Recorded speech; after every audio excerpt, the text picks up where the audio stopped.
नमस्कार दोस्तों, मैं हूं पुलकित मोहन सिंगला। स्वागत है आपका हमारे चैनल में। दोस्तों, आज हम इस विषय में बात करेंगे कि मरे हुए परिजनों की धन संपत्ति का क्या करें, उनकी दौलत का और उनके गहनों का कैसे इस्तेमाल करें। बहुत लोगों को मैंने पहले एक बारी वीडियो में बताया था कि जो भी आपके मरे हुए परिजन हैं उनका सामान आप दान कर दीजिए, जिसमें कपड़े लत्ते हो गए, जूते चप्पल हो गए, उनकी इस्तेमाल करने वाला सामान जो निजी है वो हो गया। अब बहुत लोगों ने ताना मारा इस बात को लेके कि उनकी धन संपत्ति भी तो होती है, उनका पैसा भी है, उनके गहने भी हैं, क्या वो भी दान कर दें। आपको वो दान नहीं करना, पर हाँ उसका एक छोटा सा उसमें एक चेंज करके आप कहीं ना कहीं उस चीज़ को यूज़ भी कर सकते हैं और एक सेटिस्फेक्शन भी अपने पितरों को दे सकते हैं। बहुत लोग इस बात को नहीं समझते या नहीं जानते कि जो अटैचमेंट हम लोगों का या किसी भी सोल का अपने शरीर से जुड़ी हुई चीज़ों का होता है, वो वैसे भौतिक सामान का नहीं होता या उस स्तर तक नहीं होता। अब आपके घर में फर्नीचर भी है, बेड भी है, वॉशिंग मशीन भी है, आपके घर में टीवी भी है, अलमारी भी है। क्या आपने किसी भी नेगेटिविटी को, प्रेत आत्मा को फर्नीचर के लिए लड़ते देखा है, टीवी के लिए लड़ते देखा है, वॉशिंग मशीन के लिए लड़ते देखा है? नहीं। बहुत ही कोई रेयरेस्ट केस होगा जहाँ पे अटैचमेंट फर्नीचर से भी होगा, या वो पर्टिकुलर सोल उस पर्टिकुलर फर्नीचर को ही इस्तेमाल करती रही होगी मरने से पहले भी, या उसके लास्ट जो डेथ से पहले के कुछ मोमेंट्स हैं उसी फर्नीचर पे ही बीते होंगे, या वो मरने के बाद भी अगर अपने आप को उसी फर्नीचर पे ही महसूस करती है तो उसकी अटैचमेंट हो सकती है। अदरवाइज़ ज़्यादा से ज़्यादा अटैचमेंट आत्मा का अपने कपड़ों से होता है, अपने जूते चप्पल से होता है। ये मेरे फेवरेट शर्ट है, ये मेरा फेवरेट वो है पैंट है, ये मेरी सबसे पसंदीदा साड़ी है, ये वाले गहने मुझे बहुत पसंद थे, मुझे ये वाली चप्पल बहुत पसंद थी। तो ये एक ऐसी चीज़ें हैं जिसको पहन के आप खुश होते हो।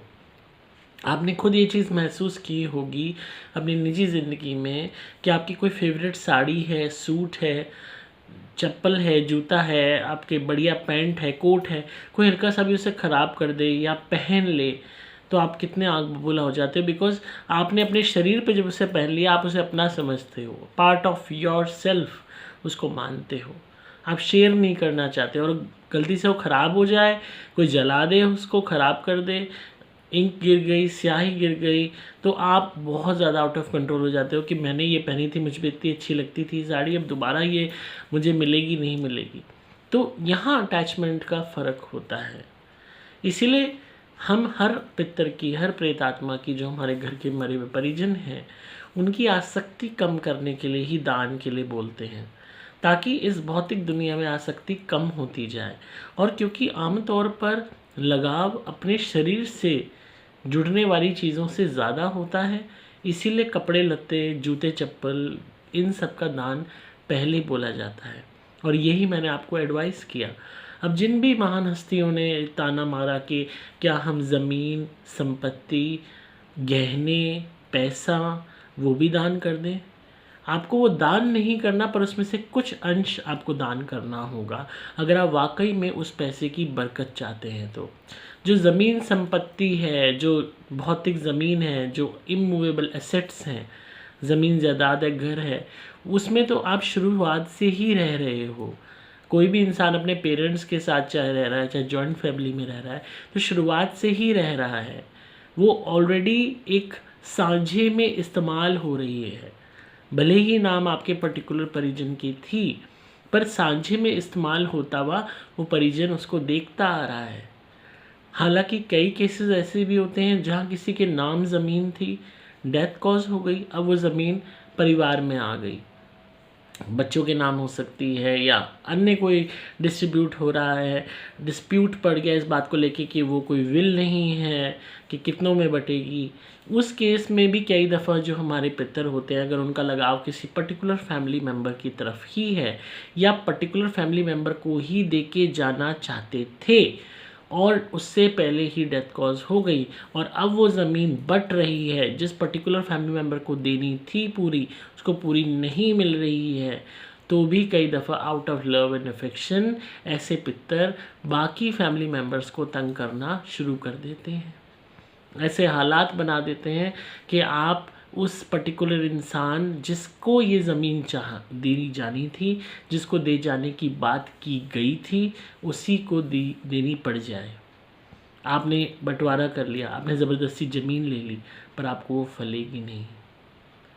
अब बहुत लोग होते हैं ज़मीन कब्ज़ा कर लेते हैं, घर कर लेते हैं, वो कभी उन्हें फलती ही नहीं है, क्योंकि जो मेन ओनर है, अगर वो चाहे ज़िंदा है या उसके जो पितर है या जो ओनर था ओरिजिनल पितर जो बन गया है, वो फिर चैन से नहीं बैठने देता कि तुम मेरी ज़मीन लेके मेरे ही बच्चों से वंचित कर रहे हो और उसका को कब्ज़ा करे हुए हो, गलत इस्तेमाल कर रहे हो, तो मैं अब तुम्हें नहीं छोड़ूंगा।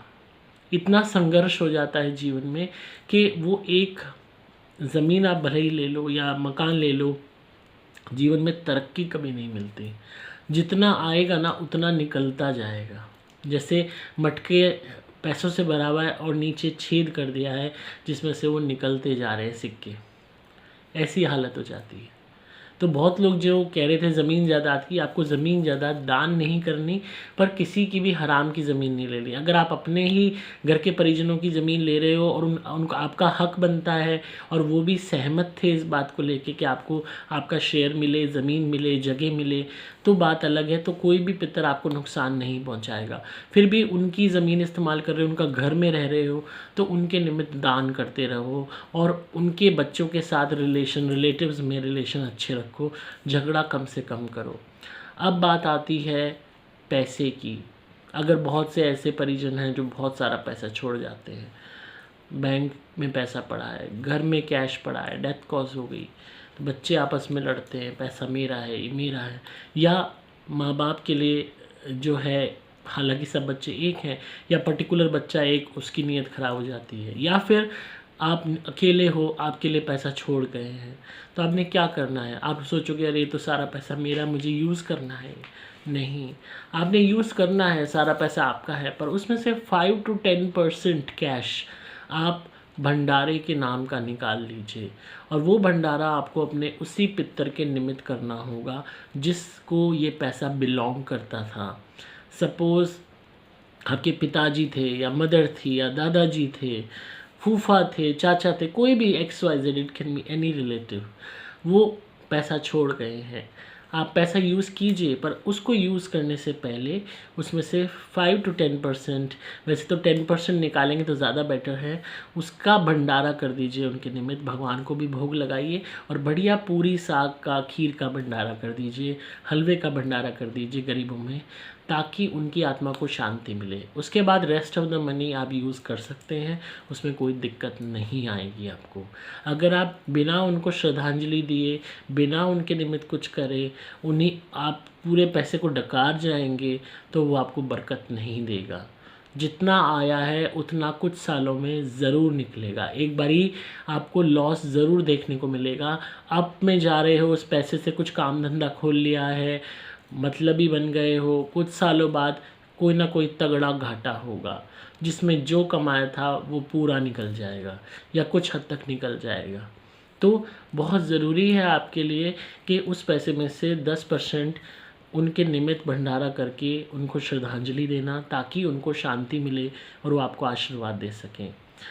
तीसरी चीज़, गहने। बहुत लोग कहते हैं कि क्या हम गहने भी दान कर दें, हालांकि इतना बड़ा जिगर तो किस में नहीं है। अगर सिल्वर की गहने हैं, चांदी की पायल है, पजेब है, झुमकियां हैं, कोई भी चांदी की ऑर्नामेंट है, तो उसको आप दान कर दीजिए। अगर आपका मन फिर भी नहीं मानता है, तो आप यूज़ करना चाहते हो या कोई भी वो चाहते हो, या गोल्ड की जैसे ज्वेलरी है वो आप दान नहीं करना चाहते, ऑब्वियस सी बात है, आज बहुत मोटी रकम गोल्ड की ज्वेलरी की बनेगी और हर एक के पास तंगी तुरसी भी होती है, बहुत चीज़ें होती हैं। तो पहली चीज़ ये एनालाइज़ कीजिए कि क्या जिस भी परिजन की वो ज्वेलरी है, वो परिजन आपके साथ कैसा व्यवहार रखते थे।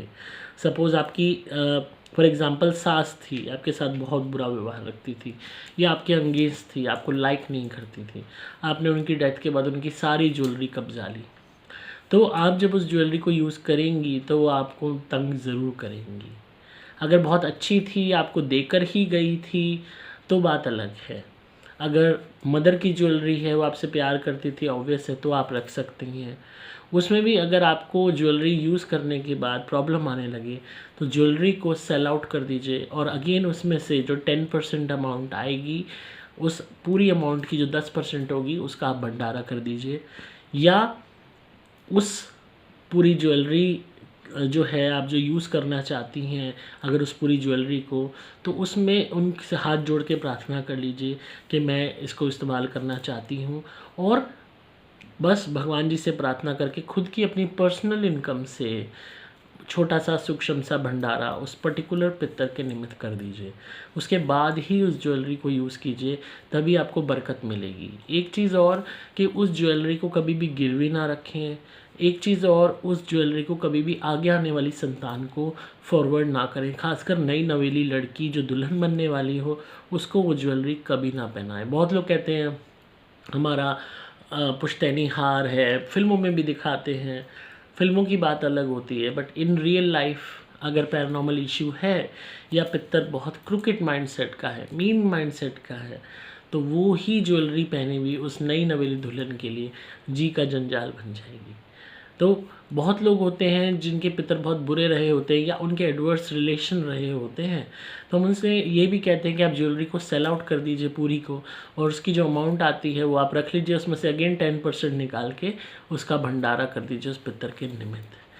यही कुछ ऐसे सॉल्यूशंस होते हैं, रेमेडीज़ होती है, अगर आपने करी तो बहुत हद तक आप इन्जॉय भी कर पाएंगे उनकी छोड़ी हुई लेगेसी को, और आपको उनका किसी भी तरीके से प्रकोप नहीं झेलना पड़ेगा। रही बात कपड़ों की, जूते चप्पल की, इनका लोभ मत कीजिए। रही बात इलेक्ट्रॉनिक आइटम्स की, उनसे इतना ज़्यादा हाई अटैचमेंट नहीं होता, और ये राहु के तत्व में आती है electronic items. Again they can be used as a medium, किसी भी प्रेतात्मा के लिए जो इलेक्ट्रॉनिक आइटम्स होती हैं मीडियम की तरह से यूज़ हो सकती हैं, ट्रैवलिंग के लिए, हरकतें करने के लिए, बट ऐसा अटैचमेंट नहीं होता। अगेन आप उसको सेल आउट कर सकते हैं, चाहें तो यूज़ भी इलेक्ट्रॉनिक आइटम्स को कर सकते हैं। तो आई होप आपको डिटेल में आज मैंने समझाया तो आपको वीडियो पसंद आई होगी। तो इसी तरह सुनते रहिए, प्यार देते रहिए। अगर फिर भी पितर आपको तंग कर रहे हैं तो आप हमारी पितर शांति धुनी मंगाएं, उसको घर में जलाएं, और जो भी उनका सामान अगर आपने इस्तेमाल करना है, खासकर ज्वेलरी एंड कैश की हम बात करें, इलेक्ट्रॉनिक आइटम्स की बात करें, उनके घर की बात करें, संपत्ति की बात करें, उसको हमारी धुनी दिखा के, उसका धुआं दिखा के उसको शुद्ध कर लें सामान को, उसके बाद ही यूज़ करें। रही बात कपड़ों की, वो डोनेट ज़रूर कर दें। अगर आपको यादगार के लिए आप कुछ कपड़े रख रहे हो तो उसको एक अलग अलमीरा में रखें और उसमें भी धुनी दिखाते रहें। जूते चप्पल दान कर दें, और हो सके कोशिश करें तो थोड़ा बड़ा दिल रख के मैक्सिमम चीज़ें दान कीजिए ताकि उनकी आसक्ति कम हो। और रही बात अगर उनका कोई फर्नीचर है घर में जिस पे वो बिफोर डेथ रहे हैं, तो उस फर्नीचर को रेगुलरली धुनी दिखाएं, और उनके रूम को भी मेरी धुनी दिखाएं, पितर शांति धुनी, ताकि उनको शांति मिल सके। तो आई होप आपको आज की वीडियो पसंद आई होगी। तो इसी तरह सुनते रहिए, प्यार देते रहिए, सब्सक्राइब कीजिए चैनल को, ताकि आपको पारलौकिक और आध्यात्मिक दुनिया का इसी तरह ज्ञान मिलता रहे। बेल बटन भी दबा दीजिएगा ताकि आपको नोटिफिकेशंस आती रहें। अगर आप दिक्कत महसूस कर रहे हैं पितरों की, तो आप ज़रूर पितर शांति धुनी मंगाइए। आपको सिंपली मोबाइल नंबर 8130331007 पे संपर्क करना होगा। डिस्क्रिप्शन में आपको डिटेल्स मिल जाएंगी। मैं हूँ आपका दोस्त पुलकित मोहन सिंगला।